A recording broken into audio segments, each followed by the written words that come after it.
Hello dear students.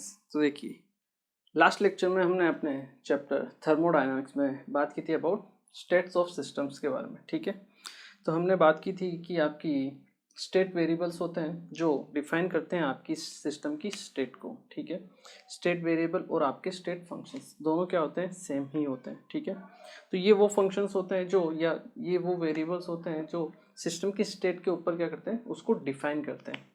और state functions जो होते हैं आपके केवल इनिशियल और फाइनल वैल्यू के ऊपर ही डिपेंड करते हैं। किस पाथ से आप ए से बी पे गए उससे कोई लेना देना नहीं है। आपका जो डिस्प्लेसमेंट है, इनिशियल और फाइनल वैल्यू, केवल उसी के ऊपर आपका क्या होता है, स्टेट वेरिएबल्स डिफाइन होते हैं। ठीक है, स्टेट फंक्शंस इनको बोला जाता है।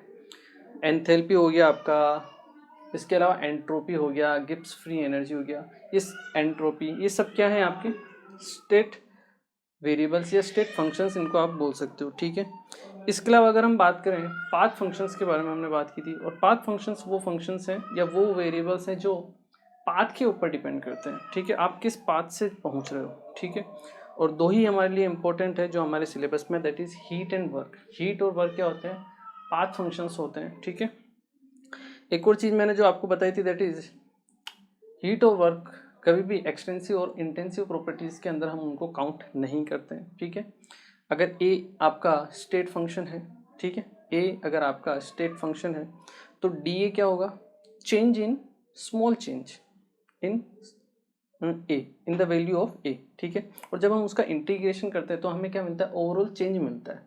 लेकिन अगर मान लो बी अगर हम कुछ लेते हैं और वो अगर आपका पाथ फंक्शन है तो small change, that is D B क्या होगा, डी बी स्मॉल चेंज नहीं होगा, वो स्मॉल वैल्यू को हमें डिफाइन करता है। पाथ फंक्शन हमें किसके बारे में बताता है, स्मॉल वैल्यू के बारे में बताता है। और जब हम उसका इंटीग्रेशन करते हैं तो हमें ओवरऑल वैल्यू मिलती है, ओवरऑल चेंज नहीं मिलता है। ठीक है, ये चीज़ ध्यान रखनी है।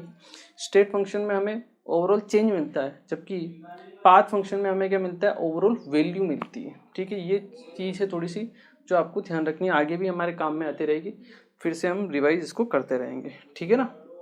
चलिए, आज हम कुछ और छोटी छोटी टर्म हैं उनके बारे में बात करते हैं। तो सबसे पहले हम बात करते हैं अबाउट हीट कैपेसिटी के बारे में। हीट कैपेसिटी, इसे हम सी, इसका सिंबल होता है सी, उससे इसको हम क्या करते हैं, डिफाइन करते हैं। ठीक है, तो देखिए क्या होती है हीट कैपेसिटी। देखिए, हीट कैपेसिटी का मतलब है, जैसे ये मान लो आपके पास कोई बॉक्स दिया हुआ है, इसका टेम्परेचर मुझे डी टी से क्या करना है, बढ़ाना है। ठीक है, डी टी टेम्परेचर से बढ़ाना है। ठीक है, तो कैसे बढ़ाएंगे, मुझे इसको कुछ ना कुछ हीट सप्लाई करनी पड़ेगी। ठीक है, माना हमने डी क्यू हीट क्या किया, इसको सप्लाई किया। ठीक है, तो हीट कैपेसिटी का जो मीनिंग होता है, हीट कैपेसिटी का मीनिंग होता है कि किसी भी बॉक्स या कुछ भी आप सब्सटेंस ले सकते हो, उसका टेम्परेचर 1 डिग्री सेल्सियस बढ़ाने के लिए, 1 डिग्री सेल्सियस या 1 डिग्री केल्विन, चेंज है, चेंज दोनों में सेम होता है, तो टेम्परेचर को 1 डिग्री बढ़ाना है आपको। उसके लिए जो आप हीट सप्लाई करते हो उसे ही हम क्या बोलते हैं, उसकी हीट कैपेसिटी। ठीक है ना। तो हीट कैपेसिटी होती क्या है, heat required to raise temperature. ठीक है, अगर हम हीट कैपेसिटी को डिफाइन करें तो हम क्या कह सकते हैं, हीट रिक्वायर्ड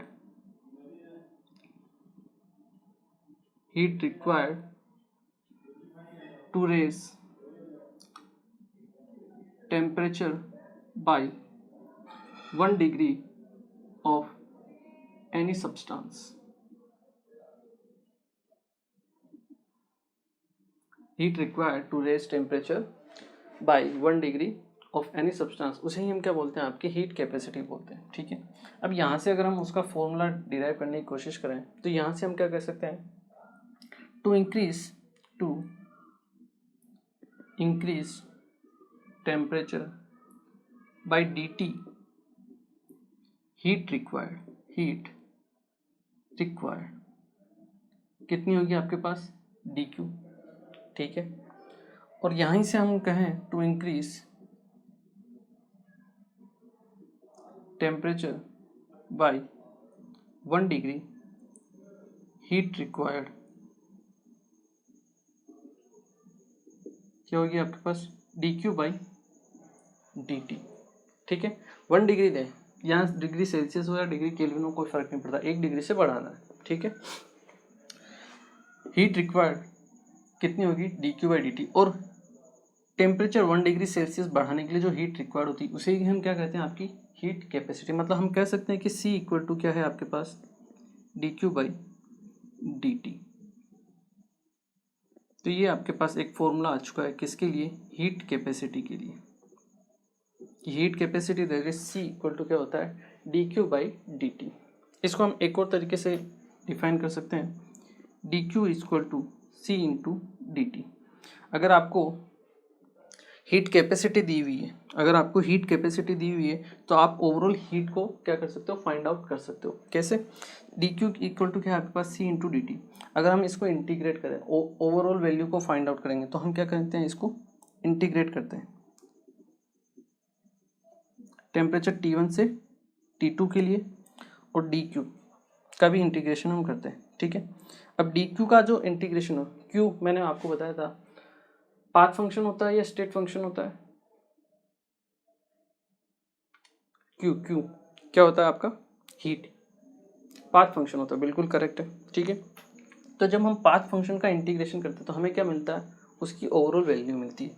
तो dQ का जब इंटीग्रेशन करेंगे तो हमें वैल्यू मिलेगी Q, ओवरऑल हीट, ठीक है, इक्वल टू क्या होगा आपके पास, T1 से T2 C into dt।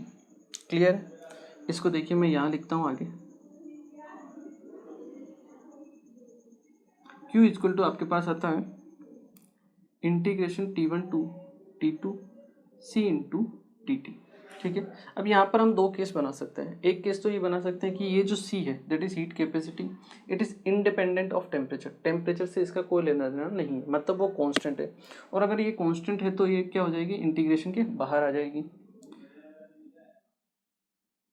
If C is independent of temperature, तो देखिए Q की वैल्यू क्या हो जाएगी, C बाहर आ जाएगा, T1 से T2 dt, और dt का इंटीग्रेशन क्या होगा, T लिमिट हम रखेंगे तो T2 minus T1 that is delta T। तो Q आपके पास क्या आएगा, C इंटू डेल्टा T। यहाँ हम क्या लिख सकते हैं, Q इक्वल टू या फिर C into T2 minus T1, delta T को हम क्या लिख सकते हैं, T2 माइनस T1। तो अपने पास एक और ये फॉर्मूला आ गया। अगर आपको हीट कैपेसिटी दी हुई और अगर आपको ओवरऑल हीट निकालनी है तो Q इक्वल टू क्या होगा, C into dt, delta T। मतलब हीट कैपेसिटी को टेम्परेचर में जो चेंज है उससे मल्टीप्लाई कर दो, आपके पास क्या आ जाएगी, ओवरऑल हीट आ जाएगी, ठीक है। और अगर ये डिपेंडेंट है तो क्या होगा, if C is dependent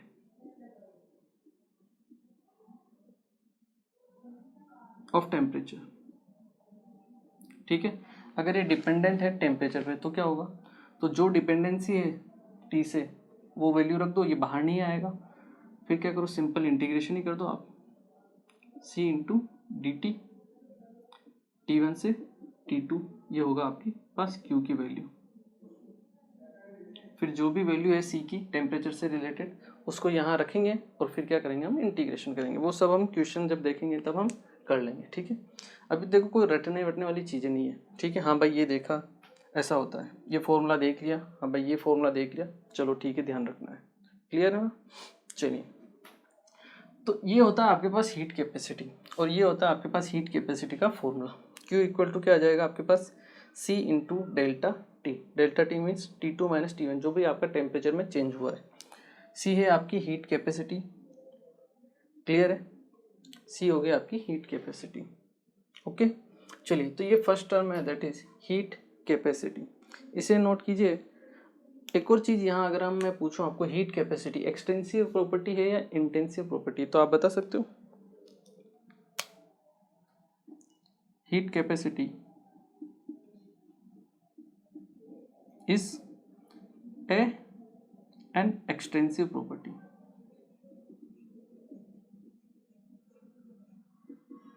extensive property होती है क्योंकि ये मास के ऊपर डिपेंड करती है, ठीक है ना। मैंने आपको बताया था, जैसे आपको एक स्मॉल बॉक्स है 5 ग्राम और एक है आपके पास 500 ग्राम, तो किसकी हीट कैपेसिटी ज़्यादा होगी, हीट को स्टोर करने की कैपेसिटी 500 ग्राम वाले को, ठीक है। तो एक्सटेंसिव प्रॉपर्टी है, मास के ऊपर डिपेंड कर रही है, क्लियर है। तो हीट कैपेसिटी क्या होगी आपकी, एक्सटेंसिव प्रॉपर्टी होगी, क्लियर है। चलिए इसे एक बार नोट कीजिए। चलिए नेक्स्ट हम देखते हैं, नेक्स्ट टर्म जो है that is specific heat capacity.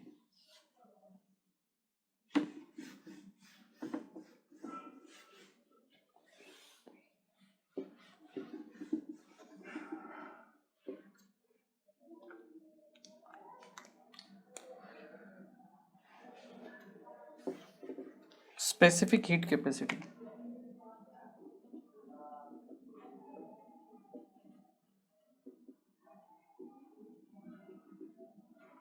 इसे हम एस से डिफाइन करते हैं, ठीक है ना, स्पेसिफिक हीट कैपेसिटी को, ठीक है, स्मॉल एस। तो देखिए स्पेसिफिक हीट कैपेसिटी क्या होती है, heat capacity per unit mass. मैंने आपको बताया भी था पहले, heat capacity per unit mass, per unit mass.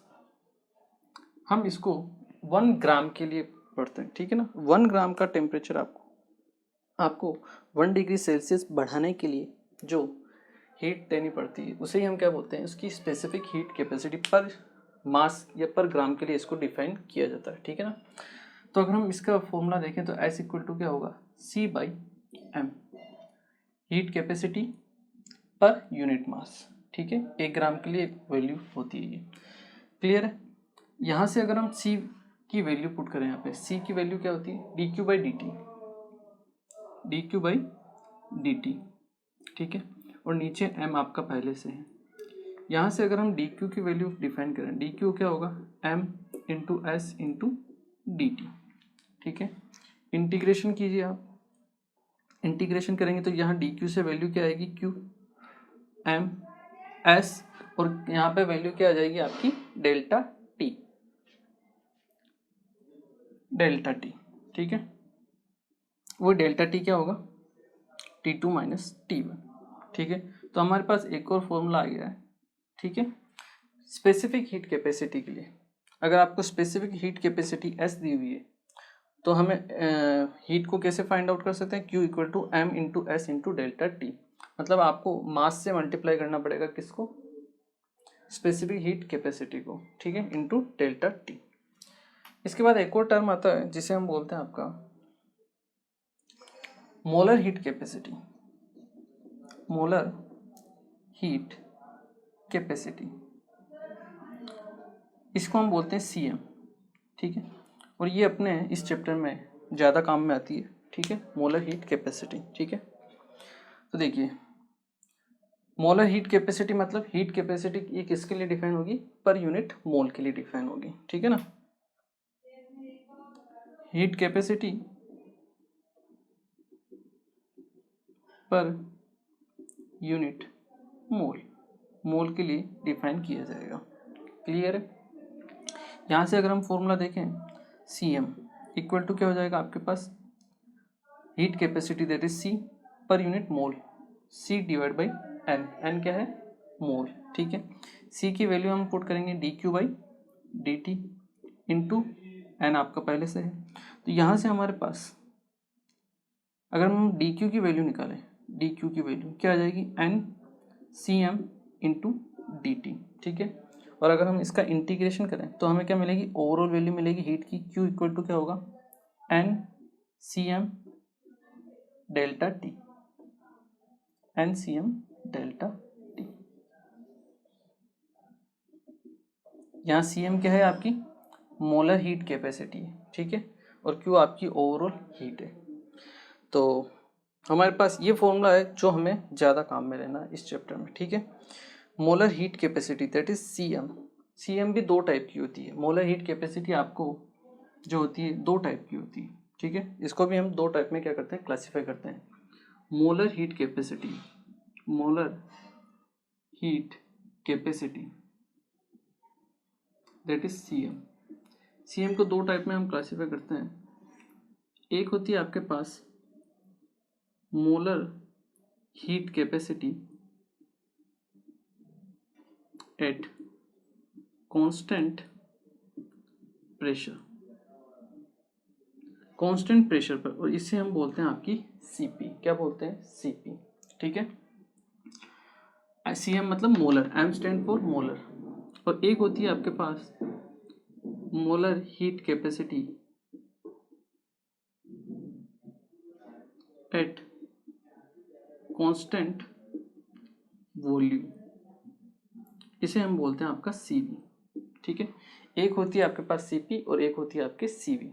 ठीक है, और सीपी और सीवी में रिलेशन होता है जो आपको ध्यान रखना है, CP minus CV equal to होता है आर। आर क्या है आपका?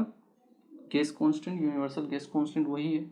ये है 1 मोल। ठीक है, 1 मोल के लिए कितना है? CP minus CV equal to R. और अगर एन मोल हो तो CP minus CV equal to N R. 4 N mole, N mole substance के लिए CP minus CV equal to N R, और 1 मोल के लिए CP minus CV equal to क्या होता है? आर होता है। ठीक है, ध्यान रखना है आपको। इसके अलावा एक और टर्म हम यहाँ डिफाइन करते हैं, that is gamma. Gamma equal to होता है आपके पास सीपी डिवाइड बाई सीवी। क्या होता है? CP divide by CV. CP की वैल्यू यहाँ से अगर मैं यहाँ पुट करूँ, सीपी की वैल्यू यहाँ से क्या होगी? R plus CV. यहाँ से सीपी की वैल्यू में निकालूँ, क्या आएगा आपके पास? CV plus are. ठीक है, यहाँ पे अगर मैं वैल्यू पुट करता हूँ तो मेरे पास गामा की एक और वैल्यू आएगी, that is 1 plus R upon CV. इतनी सारी वैल्यूज आपको याद नहीं रखनी, यही याद रखनी, CP minus CV upon R equal to R और gamma equal to CP upon CV. बाकी आप आराम से रिलेशन निकाल सकते हो। ठीक है ना, कोई दिक्कत नहीं है। यहाँ से हमारे पास सीवी की भी एक वैल्यू आती है, वो भी हम डिफाइन कर सकते हैं। वो क्या होगी आपके पास? R upon gamma minus 1।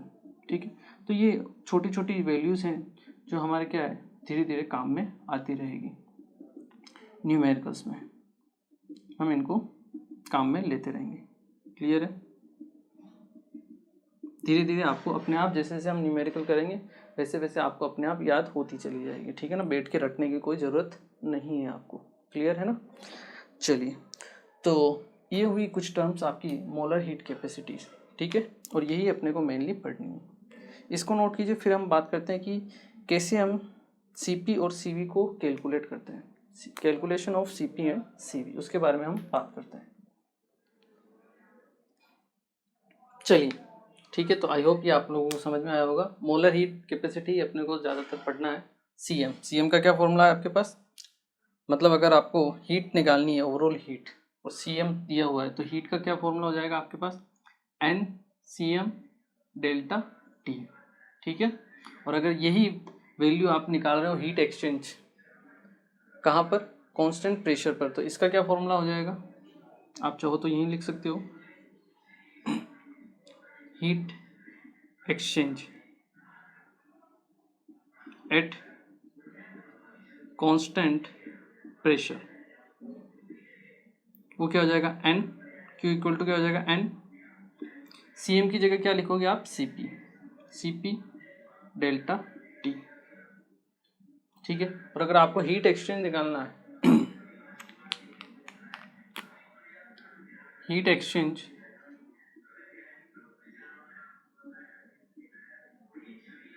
Eight constant volume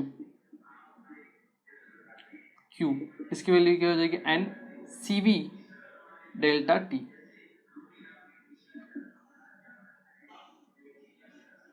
n CV delta T हो जाएगा। ठीक है ना, ध्यान रखना। क्लियर है? Heat exchange at constant volume n CV delta T. Clear है? CP minus CV equal to R for 1 mole gas. ठीक है, and CP minus CV N mole gas हो तो CP minus CV equal to N R. ठीक है, for N mole gas के लिए gamma equal to CP by CV.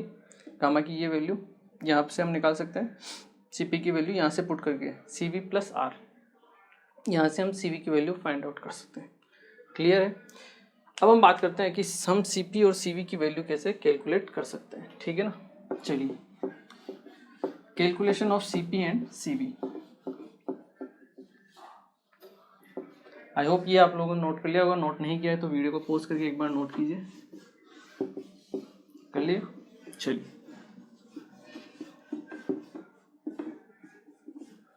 चलिए next हम बात करते हैं आपके किसके लिए, calculation of CP and CV.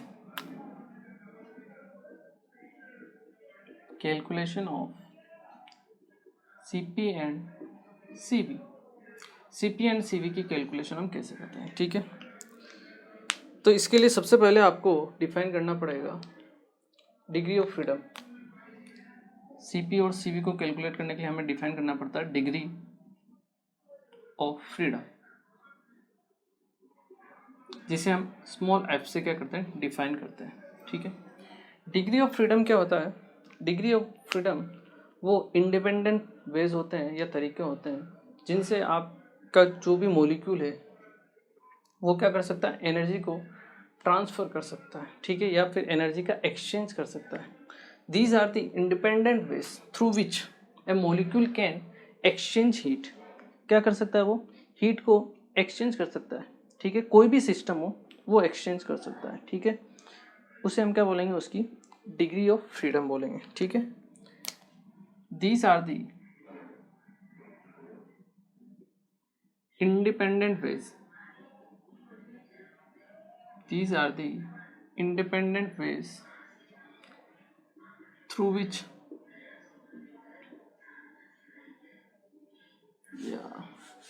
ways through which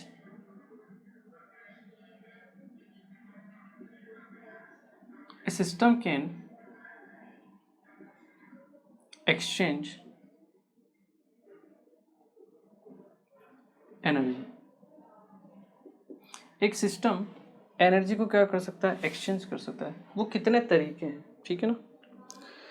जैसे ये मार्कर है, ठीक है, मार्कर मूव हो रहा है यहाँ से यहाँ, तो ट्रांसलेशनल इसमें क्या होता है, मूवमेंट हो रहा है, काइनेटिक एनर्जी मिल रही है कहीं ना कहीं से, ठीक है, मेरे थ्रू दी जा रही है काइनेटिक एनर्जी। वो काइनेटिक एनर्जी इसको ट्रांसलेट करने में क्या आ रही, काम आ रही है, ठीक है। मान लो ये रोटेट कर रहा है, तो रोटेशन में भी क्या है, कुछ ना कुछ फोर्स या एनर्जी है, वो इसको रोटेशनल एनर्जी क्या कर रही है, प्रोवाइड करवा रही है, ठीक है ना।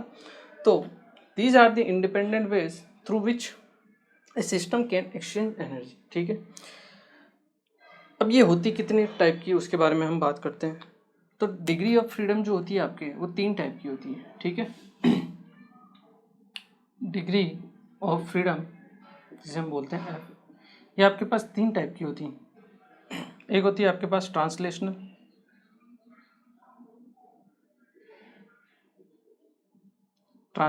डिग्री ऑफ फ्रीडम, इसे हम क्या बोलेंगे, ट्रांसलेशनल है तो एफ टी फॉर ट्रांसलेशनल, ठीक है। सेकंड होगी आपके पास रोटेशनल डिग्री ऑफ फ्रीडम, इसे हम क्या बोलेंगे, एफ टी की जगह क्या आ जाएगा, आर, ठीक है, रोटेशनल के लिए। और एक होती है आपके पास वाइब्रेशनल डिग्री ऑफ फ्रीडम, ठीक है, जिसे हम किससे डिनोट करते हैं, एफ वी से डिनोट करते हैं। क्लियर है। तो आपके पास 3 टाइप की डिग्री ऑफ फ्रीडम होती है, translational degree of freedom, rotational degree of freedom और vibrational degree of freedom.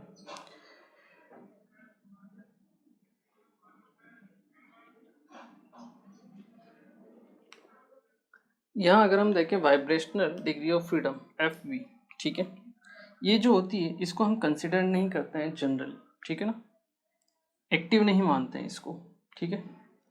It is not considered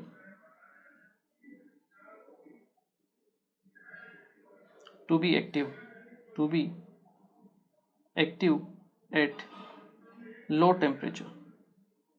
इसको हम एक्टिव नहीं मानते हैं। कहने का मतलब ये है कि कभी भी क्वेश्चन में आपको इसके बारे में सोचना ही नहीं है, ठीक है। हमेशा आपको 2 टाइप की डिग्री ऑफ फ्रीडम के बारे में बात करनी है, दैट इज ट्रांसलेशनल और रोटेशनल डिग्री ऑफ फ्रीडम।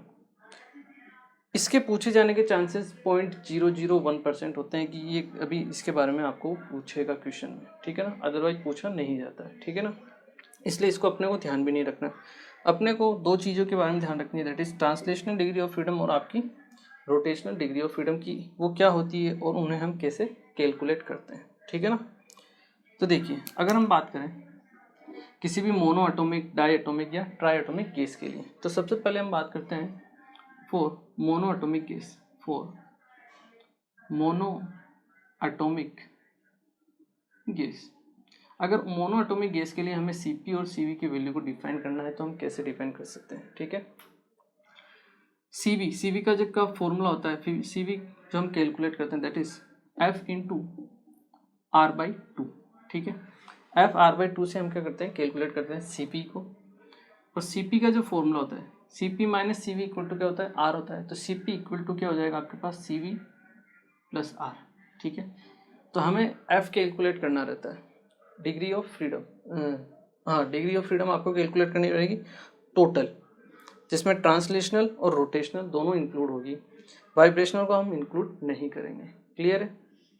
चलिए, मोनोएटॉमिक गैस जैसे आपकी नोबल गैसेज होती है ना, हीलियम, नियोन, आर्गन, ठीक है, नोबल गैसेज, उनको हम मोनोएटॉमिक गैस की कैटेगरी में कंसिडर करते हैं, ठीक है।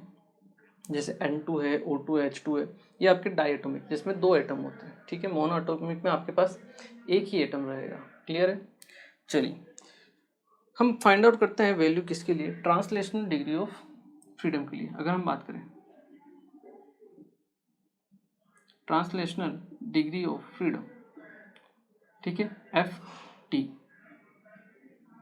अगर हम कैलकुलेट करें, ठीक है, तो किसी भी मॉलिक्यूल के लिए ट्रांसलेट करने की कितनी डायरेक्शंस हो सकती है, इस मॉलिक्यूल को मूवमेंट करना है, ठीक है, कितनी डायरेक्शन में मूवमेंट कर सकता है, वो भी तरीके कितने होने चाहिए आपके, इंडिपेंडेंट तरीके होने चाहिए, मतलब जो किसी के ऊपर डिपेंड ना करें। जैसे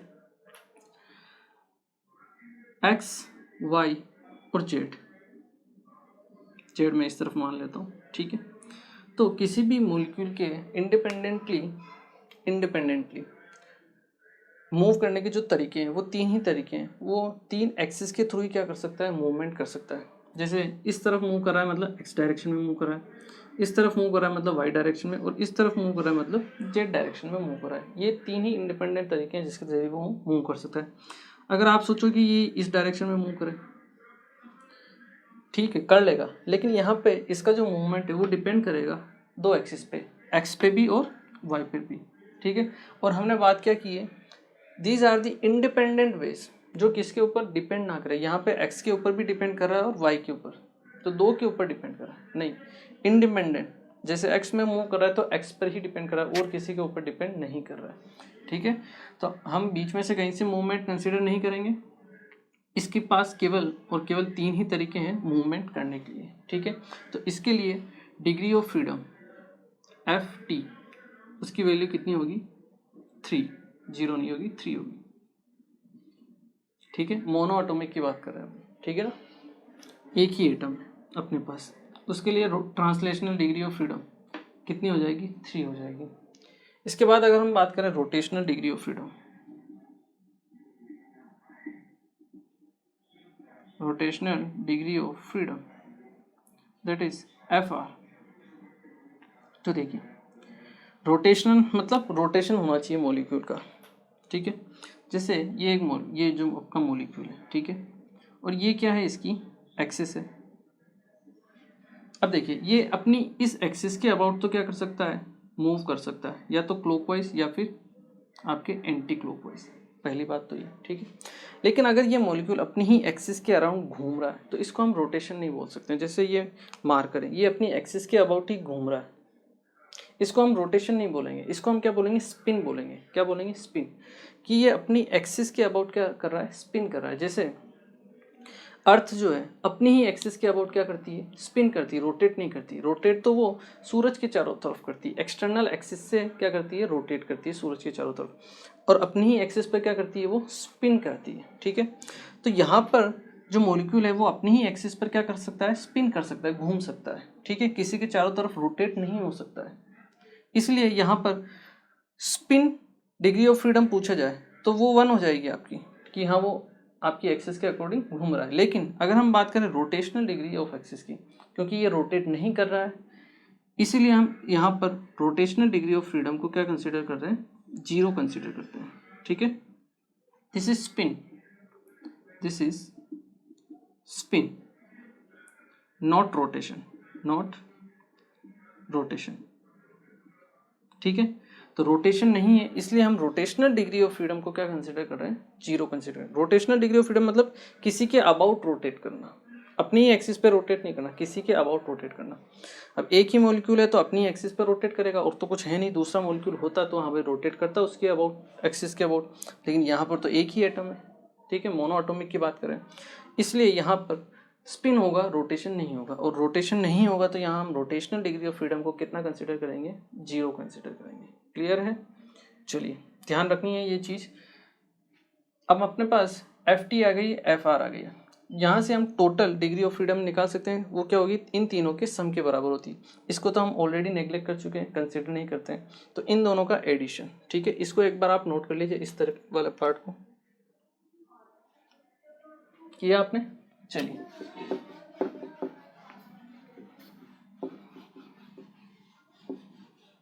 यहाँ से अगर हम देखें, आपके पास क्या आता है value, degree of freedom F, degree of freedom F की जो वैल्यू निकालेंगे टोटल, टोटल किसके पास आ जाएगी, translational plus rotational, that is 3 + 0 equal to 3।